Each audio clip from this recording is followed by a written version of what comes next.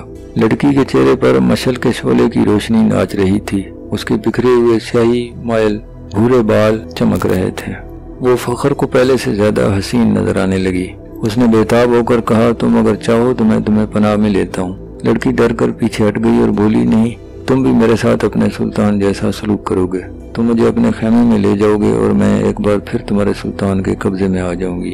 ایک تاجر نے کہا، ہم تو اب دوسری 6 لڑکیوں کو بھی بچانے کا سوچ رہے ہیں۔ ہم ان کی عزت بچانا چاہتے تھے مگر ہم سے بھول ہوئی۔ فخر المصری کی نگاہیں لڑکی پر جمی ہوئی تھیں۔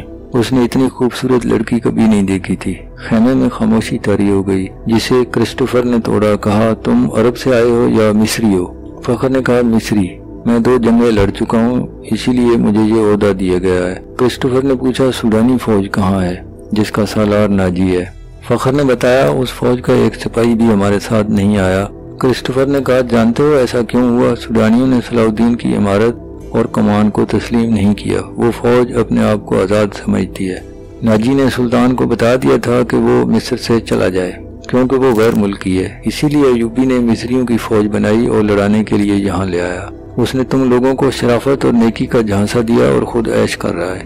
کیا تمہیں مال غنیمت ملا ہے؟ اگر تمہیں ملا بھی تو سونے چاندی کے 2 ٹکڑے مل جائیں گے۔ صلیبیوں کے جہازوں سے بے بہا خزانہ تان ایوبی کے ہاتھ آیا ہے۔ وہ سب رات کے اندھیرے میں سینکڑوں اونٹوں پر لاد کر قاہرہ روانہ کر دیا گیا ہے، جہاں سے دمشق اور بغداد چلا جائے گا۔ سوڈانی لشکر کو سلطان نہتا کر کے غلاموں میں بدل دینا چاہتا ہے، پھر عرب سے فوج آ جائے گی اور تم مصری بھی غلام ہو جاؤ گے۔ اس عیسائی کی ہر ایک بات فخر المصری کے دل میں اترتی جا رہی تھی۔ اثر باتوں کا نہیں بلکہ موبی کے حسن اور حشیش کا تھا۔ عیسائیوں نے یہ حربہ حسن بن صبا کے حشیشین سے سیکھا تھا۔ موبی کو بالکل توقع نہیں تھی کہ یہ صورتحال پیدا ہو جائے گی کہ ایک مصری اس کے تعاقب میں اس کے دام میں آ جائے گا۔ انہیں معلوم ہو گیا کہ فخر مصر کی زبان کے سوا اور کوئی زبان نہیں جانتا۔ موبی نے اپنے 5 ساتھیوں کو بتا دیا کہ رابن زخمی ہونے کا بہانہ کر کے زخمیوں کے خیمے میں پڑا ہے۔ اس نے کہا، ناجی سے مل کر معلوم کرو اس نے بغاوت کیوں نہیں کی، یا اس نے عقب سے صلاح الدین پر حملہ کیوں نہیں کیا، اور یہ بھی معلوم کرو کہ اس نے ہمیں دھوکہ تو نہیں دیا۔ وہ باتیں کر رہی تھی تو فخر نے پوچھا، یہ کیا کہہ رہی ہے؟ ایک نے جواب دیا کہ یہ کہہ رہی ہے، اگر تم صلاح الدین کی فوج میں نہ ہوتے تو یہ تمہارے ساتھ شادی کر لیتی۔ یہ مسلمان ہونے کو بھی تیار ہے، لیکن کہتی ہے کہ اسے اب مسلمانوں پر بھروسہ نہیں رہا۔ فخر نے بےتابی سے لپک کر لڑکی کو بازو سے پکڑا اور اپنی طرف کھینچ کر کہا، اگر میں بادشاہ ہوتا تو خدا کی قسم تمہاری خاطر تخت اور تاج قربان کر دیتا۔ اگر شرط یہی ہے کہ میں صلاح الدین کی دی ہوئی تلوار پھینک دوں تو یہ لو۔ اس نے کمر بند سے تلوار کھولی اور نیام سمیت لڑکی کے قدموں میں رکھ کر کہا، میں اب سے ایوبی کا سپاہی اور کماندار نہیں ہوں۔ لڑکی نے کہا، مگر ایک شرط اور بھی ہے، میں اپنا مذہب تمہاری خاطر ترک کر دیتی ہوں، لیکن صلاح الدین سے انتقام ضرور لوں گی۔ کیا اسے میرے ہاتھ سے قتل کروانا چاہتی ہو؟ فخر نے پوچھا۔ لڑکی نے اپنے آدمیوں کی طرف دیکھا۔ کرسٹوفر نے کہا، ایک صلاح الدین ایوبی نہ رہا تو کیا فرق پڑے گا، کوئی دوسرا سلطان آ جائے گا، وہ بھی ایسا ہی ہوگا، مصریوں کو آخر غلام ہی ہونا پڑے گا۔ تم ایک کام کرو، سوڈانیوں کے سالار ناجی کے پاس پہنچو اور یہ لڑکی دکھا کر اسے بتاؤ کہ سلطان صلاح الدین اصل میں کیا ہے اور اس کے ارادے کیا ہیں۔ یہ لوگ چاہتے تھے کہ موبی کو بھی ناجی سے بات کا موقع مل جائے گا، لیکن اس بات سے بے خبر تھے کہ ناجی اور اس کے معتمد سالاروں کو تو سلطان خفیہ طور پر مار کر زمین میں گاڑ چکا تھا۔ ناجی تک لڑکی کو ہی جانا تھا مگر اس کے اکیلے جانا ممکن نہ تھا۔ اب اتفاق سے انہیں فخر المصری مل گیا تھا، لہذا اسی کو استعمال کرنے کا فیصلہ کیا گیا۔ یہ لوگ چونکہ سلطان کی نظر میں آ چکے تھے تو اب اس کی نظر میں ہی رہنا چاہتے تھے۔ مزید انہیں موبی سے پتہ چل چکا تھا کہ ان کے شعبہ جاسوسی اور تخریب کاری کا سربراہ رابن اسی کیمپ میں ہے اور فرار ہوگا، تو یہ اسے مدد دینے کے لیے بھی وہیں موجود رہنا چاہتے تھے۔ صلاح الدین ایوبی پر چلایا ان کا تیر خطا گیا تو انہیں سلطان کے سامنے لے جایا گیا تھا۔ ان کا بیروپ اور ڈرامہ کامیاب رہا تھا لیکن ان کا مشن ناکام ہو گیا تھا، لہذا اب وہ بدلی ہوئی صورتحال اور اتفاقات سے فائدہ اٹھانے کی کوشش کر رہے تھے۔ فخر المصری حسن اور حشیش کے جال میں پھنس چکا تھا، بالکل ویسے ہی جیسے ہمارے ہاں ایک نمونہ پھنسا ہوا ہے۔ اس نے واپس کیمپ نہ جانے کا فیصلہ کر لیا تھا۔ اسے یہ مشورہ دیا گیا کہ وہ لڑکی کو لے کر روانہ ہو جائے۔ ان لوگوں نے اسے اپنا ایک اونٹ دے دیا، پانی کا ایک مشکیزہ دیا اور تھیلے میں کھانے کا بہت سارا سامان ڈال دیا۔ ان اشیاء میں کچھ ایسی تھیں جن میں حشیش ملی ہوئی تھی۔ موبی کو ان کا علم تھا۔ فخر کو ایک لمبا چوگا اور تاجروں والی دستار پہنا دی گئی۔ لڑکی اونٹ پر سوار ہوئی، اس کے پیچھے فخر سوار ہو گیا اور اونٹ چل پڑا۔ فخر گرد و پیش سے بے خبر تھا، وہ اپنے ماضی سے بھی بے خبر ہو گیا تھا۔ اس پر صرف یہ احساس غالب تھا کہ روئے زمین کی حسین ترین لڑکی اس کے قبضے میں ہے، جس نے سلطان کو ٹھکرا کر اسے پسند کیا ہے۔ فخر نے موبی کو دونوں بازوؤں میں لے کر اس کی پیٹھ اپنے سینے سے لگا لی۔ موبی نے کہا، تم عیسائی کمانداروں اور اپنے سلطان کی طرح وحشی تو نہیں بنو گے؟ میں تمہاری ملکیت ہوں، جو چاہو کرو، مگر میں پھر تم سے نفرت کروں گی۔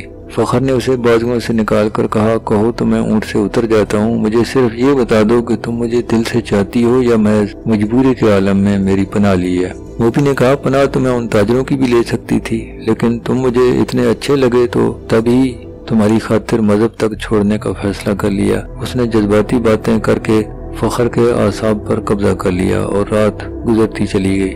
سفر کم و بیش 5 دنوں کا تھا، لیکن فخر المصری عام راستوں سے ہٹ کر جا رہا تھا کیونکہ وہ بھگوڑا فوجی تھا۔ موبی کو نیند آنے لگی، اس نے سر فخر کے سینے پر رکھ دیا اور گہری نیند سو گئی۔ اونٹ چلتا رہا اور فخر جاگتا رہا۔